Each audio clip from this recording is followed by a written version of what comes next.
l'action ici même là, c'est palable. Ils ont fait du camp, ils ont appelé Barack Obama pour lui dire il faut faire la même chose. Aujourd'hui là, Joe Biden et Donald Trump, c'est le problème. Comment? Le monde s'effondre. Comme les Anglais le disent, things fall apart. Oui, aujourd'hui, on va parler de l'actualité. Et nous avons un correspondant aux États-Unis en ce moment qu'on va joindre tout à l'heure, M. Samandrougou. Oui? Alors, M. Samandrougou? Bonjour, M. Samandrougou. Oui, monsieur Yonel, je vous reçois 5 sur 5. Comme vous le savez très bien, nous sommes ici aux États-Unis pour vous parler des élections qui se déroulent actuellement. Oui. Dites-nous un peu, quelle est la situation à présent aux États-Unis entre Joe Biden et Donald Trump? Non, la situation est tellement tendue entre Donald Trump et Joe Biden.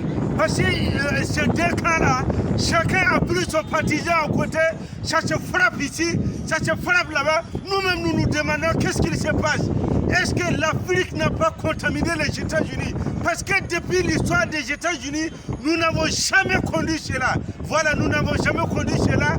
C'est comme de l'huile versée sur le feu. C'est comme si on essayait de prendre de l'essence pour éteindre le feu. C'est comme du poulet flambé sur le feu de braise, de trucs. Vraiment, c'est tendu ici. Voilà, donc c'est ce que nous pouvons dire pour l'instant. Donald Trump est toujours sur sa position. Ok, M. Samandrougou, je suis avec un expert. Oui, M. Beka Selachoua, expert en création de gouvernement de transition. Voilà, des élections non reconnues et boycottées partout par une désobéissance civile. Il est avec moi, oui. M. Beka, c'est bonjour. M. Samandrougou, où en sommes-nous avec le recomptage des voix entre Donald Trump et Joe Biden? Oui, M. Samandrougou, il veut parler un peu du bras de fer qui existe entre Donald Trump et Joe Biden. N'est-ce pas, monsieur? Si, c'est ça. Oui, ce qui concerne le recomptage de voix, effectivement, parce que Donald Trump, il a prévenu depuis longtemps. Il a prévenu même avant que les campagnes vont commencer. Il dit Joe Biden, c'est un temps pire. S'il a chamisé pour dire qu'il a gagné les élections là, que lui, il ne va pas accepter les résultats. Pendant chaque round, voilà, excusez-moi, il ne va pas accepter aujourd'hui, il ne va pas accepter demain. Et pourquoi? Les villes où il dit qu'ils n'ont qu'à reprendre les recomptages de voix, ce sont des villes comme Pennsylvanie, c'est comme les villes où il y a beaucoup de Noirs. Parce que Donald Trump, si on veut voir, il est un peu raciste. Dans les villes où il dit qu'ils n'ont qu'à reprendre les voix là, c'est des villes où là-bas, c'est des Baoulés, c'est des Bété, c'est des Mossi, c'est des Bissa, c'est des Gouro, c'est... Bon, vous voyez la tour de fer là, tout juste derrière moi.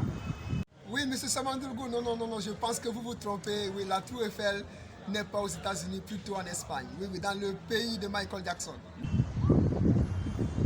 Non, M. Samandrougou, ne l'écoutez pas parce que c'est plutôt chez les étalons, au Burkina Faso. Ok, monsieur Samandrougou, dites-nous un peu. Parce qu'on a appris que le président Ado... appris, c'est toi qui as dit, faut dire. Il a dit que le président Ado était chauffeur de taxi Woro. Voilà, à Pennsylvania, oui. Quelle était sa relation avec Donald Trump? Parce qu'il paraît que les deux sont un peu compatibles. Alors, qu'est-ce que le président ivoirien, le président Alassane Ouattara pense de ces élections de ce bras de fer entre Donald Trump et Joe Biden? Alors, quand on a posé la question à Alassane Ouattara, le président de la République de Côte d'Ivoire, alors il dit que Donald Trump c'est un ami, Joe Biden c'est un ami, et ils se sont connus depuis longtemps. Alors vous savez que le président Alassane Ouattara, il était chauffeur de Woro en Pennsylvanie, ici aux États-Unis. Donc quand il roulait taxi là-haut, c'est dans ça il a encouragé Donald Trump qui partait à l'école. Donc il a pris dans son taxi là pour aller le faire descendre. C'est dans ça ils ont échangé les numéros et puis ils sont devenus des amis. Mais à ce moment, Joe Biden, bon, lui il était plus âgé que Donald Trump.